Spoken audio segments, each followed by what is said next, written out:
எல்லோருக்கும் வணக்கம். செயற்கை நுண்ணறிவை gemini.com உருவாக்கிய பொன்மொழியை ஒன்றை பார்க்கலாம். என்னவென்று சொல்கிறது, you cannot build a beautiful life for you if you are constantly reading from the old book.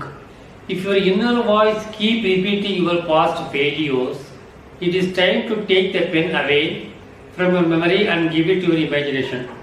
பலர் என்ன செய்தார்கள், வாழ்க்கையில் பல கஷ்டங்களை பட்டிருப்பார்கள், சில அனுபவங்கள் அவர்களுக்கு வந்திருக்கும், சில தோல்விகள் வந்திருக்கும். ஆனால் அவைகளின் அடிப்படையில் இன்றைய வாழ்க்கையை வாழ்வார்கள். உதாரணத்திற்காக நீங்கள் ஒருவிடம் பணம் கொடுத்து ஏமாந்திருப்பீர்கள், பணம் அவன் திருப்ப கொடுக்காம போயிருப்பான். அதற்கு வேற யாரும் உதவி கேட்டால் அவர்களுக்கு உதவாமல் இருப்பது. கேட்டால் நான் 2 பேருக்கு பணம் கொடுத்தேன், 2 பேரும் எனக்கு பணத்தை திரும்ப தரவில்லை, திரும்ப தராவிட்டால் பரவாயில்லை, அவர்கள் நட்பும் எனக்கு முறிந்து விட்டது. எனவே பணம் கொடுத்தால் நட்பு முறிந்துவிடும். இது எந்த அளவிற்கு சரியான முடிவு?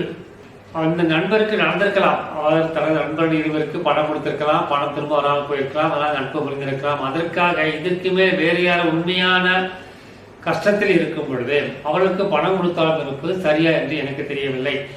இதுபோல் தான் பலர் தங்கள் வாழ்க்கையை அமைத்துக் கொள்கிறார்கள். தமது பழைய கதைகளின்படி, பழைய தோல்விகளின்படி, பல அனுபவங்களின்படி இன்றைய வாழ்க்கையை வாழ்கிறார்கள். அப்படி வாழாதீர்கள். இன்றைய கடமை என்ன? பழையதை மறந்து விடுங்கள். பழையதை பற்றி எதுவும் நினைக்காமல் பழையதை மறந்து விடுங்கள். இன்று நாம் செய்ய வேண்டிய கடமை என்ன?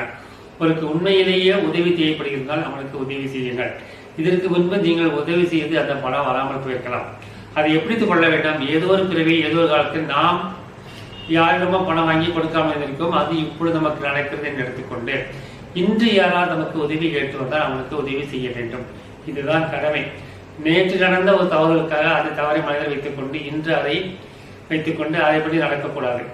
இன்றுதான் நாம் பிறந்தோம் என்று புதிய மனிதனாக வாழ்க்கையை தொடங்குங்கள். ஒவ்வொரு காலையிலும் எழும் பொழுது புதிய மனிதனாக திறந்து புதிய உறவுகளை புதுப்பித்து வாழ்ந்து பாருங்கள். நமது மந்திரம் அன்பே சிவம், அன்புடன் வாழ்வோம், கடமையை செய்வோம், இன்றுடன் வாழ்வோம், எல்லோருக்கும் உதவி செய்வோம், எல்லாம் சிவமயம். நன்றி, வணக்கம்.